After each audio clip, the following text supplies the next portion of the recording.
अखण्डमण्डलाकारं व्याप्तं येन चराचरं तत्पदं दर्शितं येन तस्मै श्रीगुरुवे नमः।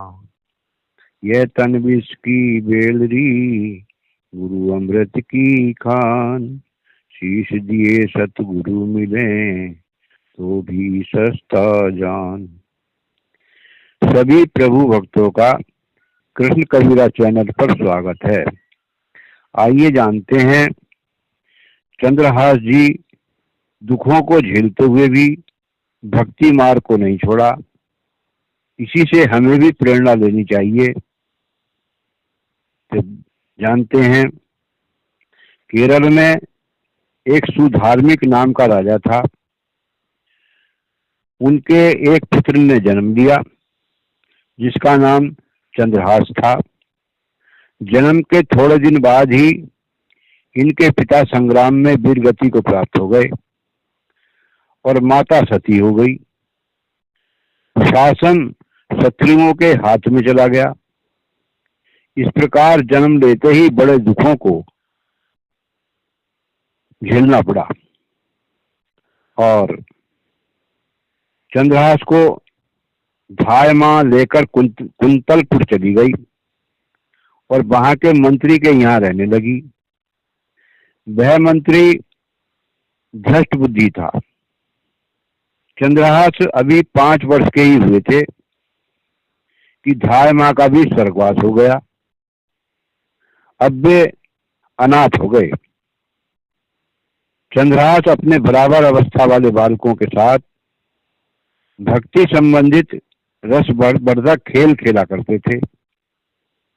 एक दिन श्री नारद जी ने चंद्रहास को दर्शन दिए और एक शालग्राम की छोटी सी मूर्ति दी और भगवान नाम का उपदेश दिया। चंद्रहास जी नित्य शालग्राम की पूजा करके उसे मुख में रख लेते थे। एक दिन धृष्टबुद्धि मंत्री के यहाँ ब्राह्मण भोज हुआ। संयोगवश चंद्रहास जी वहीं खेल रहे थे जहाँ ब्राह्मणों में मुख्य विद्वान बैठे थे। उसी समय धृष्टबुद्धि मंत्री ने वहां आकर विद्वानों से पूछा कि मेरी कन्या का कैसा भाग है, इसे कैसा पति प्राप्त होगा। जब वे सब विद्वान पंडित चंद्रहास की ओर संकेत करके बोल उठे कि यही तेरी कन्या का पति होगा, मंत्री को बड़ी लज्जा हुई कि एक दासी पुत्र मेरी कन्या का पति होगा। कह रहे हैं, परियो सोच भारी कहा करो यो बिचारी, अहो सुता जो हमारी ताको पति ऐसो चाहिए। डारो याही मार या को यह विचार, तब बोले नीच जन कहियो मारो हिये धाइये। लेके गए दूर देखवाल जगीपुर, हम योनि पर बड़े धूर दुख ऐसो अब गाइए। बोले अकुलाय तो ही मारेंगे सहाय, कौन मांगो एक बात जब कहो तब गहिए। धृष्टबुद्धि मंत्री बड़े सोच विचार में पड़ गया और विचार करने लगा कि अब मैं क्या करूं। कहाँ यह मेरी पुत्री और कहाँ यह अनाथ दासी पुत्र। ऐसा कदापि नहीं होगा। यदि ऐसा हुआ तो मेरी बड़ी अपकीर्ति होगी। इसलिए अब इस चंद्रहास को ही मरवा दिया जाए। ऐसा निश्चय करके उसने जल्लादों को बुलाकर कहा कि इस लड़के को मार डालो, यह मेरे हृदय को जला रहा है। भ्रष्ट बुद्धि की आज्ञा से जल्लाद लोग चंद्रहास को दूर निर्जन वन में ले गए। उन्होंने विचार किया कि बालक तो सुंदर है, इस अबोध बालक को हम मारेंगे तो हमें पाप लगेगा और हमें दुख भोगना पड़ेगा। फिर वे घबराकर चंद्रहास से बोले कि हम तुम्हें मारेंगे, अब बताओ तुम्हारा रक्षक कौन है। चंद्रहास ने कहा कि तुम थोड़ी देर रुक जाओ, जब मैं कहूं तब मुझ पर हथियार चलाना। मान लीनो बोल कपोल मध्य गोल एक गांडकी को सुत कार सेवा नी की कीनी है। भयो तदाकारियों निहार सुख भार भर नैनन की कोर ही सो आज्ञा बंद दीनी है। गिरे मुरझाई दया आई कछु भाय भरे डरे प्रभु की ओर गति आनंद सो भीनी है। हुती छठी आगरी सो काट गई दूषण हो भूषण ही वयो जाई कहो सो चीनी है। बदीकों ने बात मान ली। चंद्रहास से अपने गाल से एक शालिग्राम की मूर्ति को निकालकर बन के पुष्प पत्रों से उसकी प्रेम पूर्वक पूजा की। मूर्ति को पुनः गाल में रखकर ध्यान किया। प्रभु ने उन्हें दर्शन दिए। तब चंद्रहास ने जल्लादों को इशारा दिया कि अब मुझे मार डालो। तब अचानक ही जल्लाद मूर्छित होकर गिर पड़े। थोड़ी देर बाद होश हुआ और उनके हृदय में दया आ गई। भक्त बालक की दशा देखकर वे भी भगवान की ओर झुक गए। चंद्रहास के बाएं पैर में 6 अंगुलियां थीं। जल्लादों ने धृष्ट बुद्धि को दिखाने के लिए 6ठी उंगली काटकर चंद्रहास को छोड़ दिया। जल्लादों ने मंत्री को कटी अंगुली दिखाकर विश्वास दिलाया कि हमने चंद्रहास को मार दिया। अब धृष्ट बुद्धि मंत्री को मन में विश्वास हो गया कि चंद्रहास मारा गया। दहे देश भूमि में रहत लघु भूप और सुख सवई एक सुत चाह भारी है। निकसियो विपिन आन देख याही मोदमान कीनी गंग छा गिरी मृगी पाती सारी है। दौर के निशंक लियो पाय निधि रंक जियो कियो मन भायो सो बाधायो सुख भारी है। को दिन बीते जब भय चित चीते दियो राज को तिलक भाव शक्ति विस्तारी है। कुंतलपुर के राजा के राज्य में एक छोटा सा राज्य और था जिसकी राजधानी चंद्रावती नगरी थी।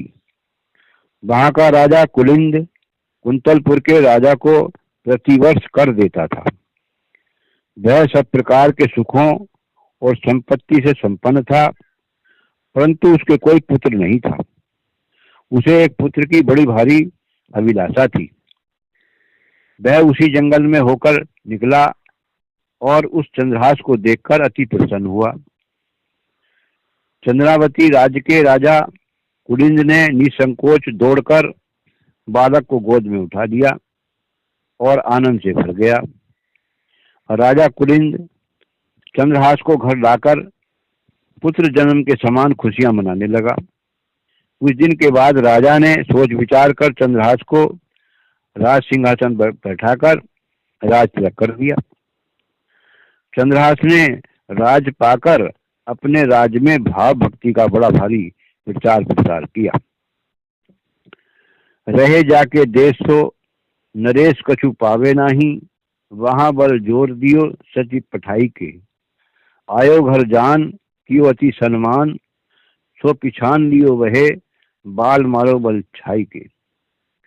दई दीख चिट्ठी जाओ मेरे सुत हाथ दीजे कीजे वही बात जाको आयो लो दिखाई के। गए पुर वास बाग सेवामती पाग कर भर द्रग नहीं नींद ने कुछ सोय सुख पाई के। जिस राजा के राज्य में रहते थे उसे अब कुछ भी वार्षिक कर नहीं मिलता था। उस राजा ने कर वसूल करने के लिए सेना एकत्र कर मंत्री धृतराष्ट्र बुद्धि के साथ भेज दिया। मंत्री को घर आया जानकर चंद्रावती के राजा ने उसका बड़ा सम्मान किया। मंत्री ने चंद्रहास को पहचान लिया कि यह वही बालक है और मन में खींच कर निश्चय किया कि कपट का जाल फैलाकर अब इसे मारूंगा। धृष्ट बुद्धि ने एक चिट्ठी लिखकर चंद्रहास को दी और कहा कि इसे मेरे लड़के मदन सेन के हाथ में दे देना और कहना कि इसमें जो लिखकर लाया हूं उस कार्य को जल्दी ही कर दीजिए। चंद्रहास जी पत्र लेकर कुंतलपुर को चल दिए। नगर के समीप एक बाग में रुक गए।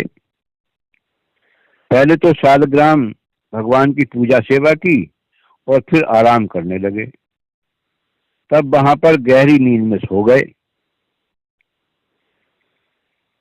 खेलती सहेलिन मो आई वाही बागमान कर अनुराग भई न्यारी देख लीजी है। पाग मदी पाती छवि माती झोंक झुके खींच लई। बाची खोल लिखियो बिस देन पिता खीजी है। विषया सुनाम अभिराम जग अंजन सो विषया बनाई मन भई रास भीजी है। आई मिली आलिन में लालन को ध्यान हिए किए मदमान ग्रह आई तब धीजी है। उसी बाग में भ्रष्ट बुद्धि मंत्री की लड़की अपनी सहेलियों के साथ खेलती हुई आई। चंद्रहास की सुंदरता को देखकर उसे प्रेम हो गया।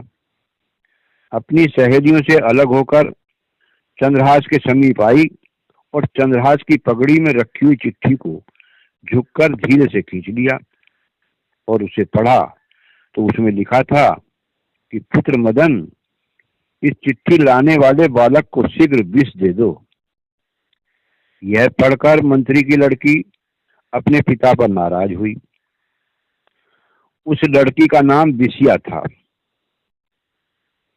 उस लड़की ने आंख के काजल से विष के आगे या और बना दिया और चिट्ठी को धीरे से फिर पगड़ी में रख दिया।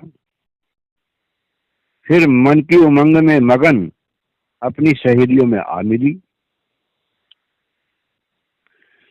उठियो चंद्रहास जी पास लिखियो लायो आयो देख मन भायो गाढ़े गरसो लगायो है।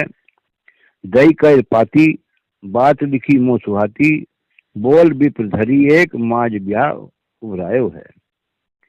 करी ऐसी रीत डार पड़े नवजीत श्री देत गई बीत चाप पार पे न पायो है। आयो पिता नीच सुन धूम आई मीच मानो बानो लख दूल्हे को सूल सरसायो है। चंद्रहास उठे और उसकी चिट्ठी लिखी हुई उस मंत्री पुत्र मदन सेन के पास आए। चंद्रहास उसे बहुत प्रिय लगे। उसने चंद्रहास को प्रेम पूर्वक गले से लगा दिया। चंद्रहास ने उसके हाथ में पत्र दिया जिसे पढ़कर उसने कहा कि इसमें तो मेरे मन को अत्यंत प्रिय लगने वाली बात लिखी है। उसने जल्दी से ब्राह्मण को बुलाकर एक ही घड़ी में चंद्रहास के साथ अपनी बहन विषया का विवाह कर दिया। विवाह में उसने इतना धन खर्च किया कि जितने बड़े बड़े राजा भी नहीं करते। कुछ समय बाद नीच धष्ट बुद्धि आ गया। ब्याह की बात सुनकर उसे ऐसा लगा मानो इधर उधर घूम घाम कर मौत ही उस पर आ गई हो। चंद्रहास को दूल्हे के वेश में देखकर उसके मन में बड़ी भारी ईर्षा हुई, दुख हुआ। बैठियो ले एकांत सुत करी कहा भ्रांत यह कहियो सो नितांत कर पाती ले दिखाई है। बाँच आँच लागी मैं तो बड़ो ही अभागी ये पे मारो मती पागी बेटी राड़ हूँ सवाई है। बोल नीच जाती बात कही तुम जावो मठ आवे यहाँ को मार डारो मोही भाई है। चंद्रहास जू सो भाक्यो देवी पूजी आवो आप मेरे कुल पूज सदा रीति चली आई है। धृष्ट बुद्धि ने एकांत में बैठकर अपने लड़के से पूछा कि तुमने यह भूल कैसे की। मदन सेन ने कहा कि मैंने बिल्कुल वही सब काम किया जो कि आपने अपने हाथ से पत्र में लिखा था। ऐसा कहकर उसने वह पत्र पिताजी को दिखा दिया। उसे पढ़कर उसके शरीर में आग सी लग गई, अर्थात हृदय बड़ा दुखी हुआ। वह मन में विचार करने लगा कि मैं तो बड़ा अभागी हूँ, अब भी मैं इसे मरवा डालूंगा। वह मरवाने के विचार में मग्न हो गया। सोचा कि दासी पुत्र में मती पागी यानी बेटी का विधवा हो जाना ही अच्छा है। ऐसा विचार कर उस धृष्ट बुद्धि ने गुपचुप नीच बधिकों को बुलाकर कहा कि तुम देवी के मठ में जाकर बैठो, वहां जो कोई पूजा करने आवे उसे मार डालना। फिर वह चंद्रहास से बोला कि आप जाकर देवी के पूजन कराइए, वह मेरे कुल की पूजा है। विवाह के बाद अकेले ही जाकर वर द्वारा देवी पूजन की रीति मेरे वंश से सदा से चली आ रही है। चलियोई करण पूजा देशपति राजा कही, मेरे सुत नाही राज वाही को ले दीजिए। सचिव सुवंशो जू कहियो तुम लावो जावो, पावो नहीं फेर समय, अब काम कीजिए। दोरियो सुख पाए जाय मघी में लियो जाय, दियो सो पठाई नप रंग माही भीजिए। देवी अपमानते न डरो सम्मान करो, जात मार डारियो या सो भाषियो भूप दीजिए। धृष्ट बुद्धि के कथानुसार चंद्रहास जी देवी का पूजन करने चले। इसी बीच कुंतलपुर के राजा ने सभा में कहा कि मेरे कोई लड़का नहीं है, इसलिए मंत्री के दामाद चंद्रहास को ही अपना राज दे दूं।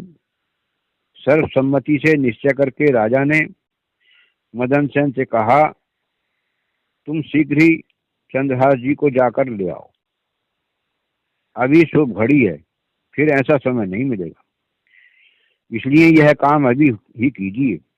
यह सुनकर मदन सेन सुख पाकर शीघ्र ही दौड़े। मार्ग में ही चंद्रहास को पाकर प्रसन्न हुए और बोले कि आप शीघ्र ही राजसभा में चलिए। इस समय राजा आपके प्रेम रंग में डूबे हैं, आपको राज देना चाहते हैं। आप देवी के अपमान से मत डरिए, उनका तो मानसिक ध्यान कर लीजिए और मैं आपके बदले जाकर देवी का पूजन कराऊंगा। यह कहकर मदन सेन देवी के मठ में गए।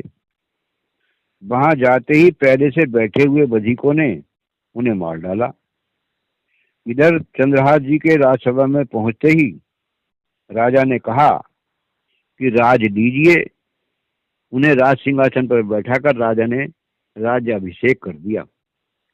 सभी लोग सम्राट चंद्रहास की जय जयकार करने लगे। कुंतलपुर राजा ने चंद्रहास के साथ वेद विधि से अपनी कन्या चंपक मालिनी का विवाह करके राजभार सौंपकर शेष जीवन भगवत आराधन में बिताया। काहू आन कही सुत तेरो मारियो, नीचनी सचिन शरीर जग नीर झरी लागी है। चालियो तत्काल देख मरियो हवे बिहाल, सिर पाथर सुफ्योर मरियो ऐसी अभागी है। सुन चंद्रहास चल बेग मठ पास आए, ध्याय पग देवता के काटे अंग रागी है। कहियो तेरो द्वेषी याही क्रोध कर मारियो, मैं ही उठे दो दीजे दान दिए बड़ भागी है। किसी ने आकर धृष्ट बुद्धि से कहा कि देवी के मठ में तुम्हारे पुत्र को बधिकों ने मार डाला। सुनते ही वह रोने लगा।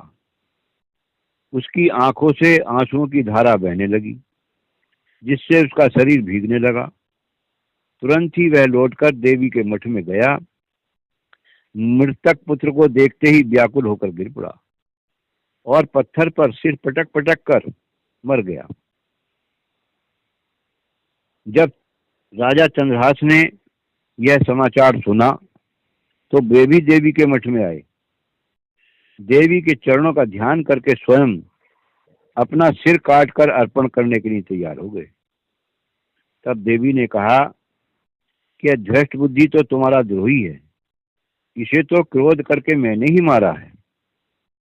चंद्रहास जी ने कहा कि मृत्यु तो मेरी थी, मेरे बदले मदन सेन आए और मारे गए। पुत्र वध सुनकर पिताजी आए और वो भी मर गए। ये दोनों निरपराध हैं, इसलिए दोनों जीवित हो जाएं, कृपा करके ऐसा वरदान दीजिए। चंद्रहास के प्रार्थना करते ही दोनों जीवित हो गए। धृष्ट बुद्धि को सात्विकी बुद्धि आ गई। भक्ति महिमा समझकर दोनों बड़भागी हो गए। करियो ऐसा राज सब देश भक्त राज, करियो ढिंको समाज ताकि बात कहाँ भाकिए। हरि हरि नाम अभिराम धाम धाम सुने, और काम कामना ने सेवा अभिलाषिए। काम क्रोध लोभ मद आदि लेके दूर किए, जिए निरप पाए ऐसो नैननों में राखिए। कहीं जीती बात आदि अंत लो सुहाती, किए पड़े उत्प्रात फल जैमिनी में साखिए। चंद्रहास जी ने ऐसा राज किया कि देश के सभी लोग भक्तराज हो गए, और जो समाज में राज कर्मचारी मंत्री आदि चंद्रहास के समीप रहते थे, उनकी भक्ति के संबंध में क्या कहा जाए, अवर्णनीय है। यानी घर घर में जन जन के मुख से सुंदर हरि नाम की चर्चा होने लगी। भगवत सेवा की ही कामना सबके मन में थी, दूसरी वस्तुओं की किसी को इच्छा नहीं थी। काम क्रोध लोभ अहंकार आदि माइक विकारों को लोगों ने दूर कर दिया, और ऐसे राजा को पाकर सभी ने जीवन का फल पाया। प्रेमवश लोग राजा चंद्रहास को सदा आंखों के सामने ही रखना चाहते थे। राजा चंद्रहास का चरित्र आदि से अंत तक हृदय को आनंदित करने वाला है। राजा धार्मिक हो तो प्रजा धार्मिक होती है, राजा पापी हो तो प्रजा पापी होती है, राजा सम हो तो प्रजा सम होती है।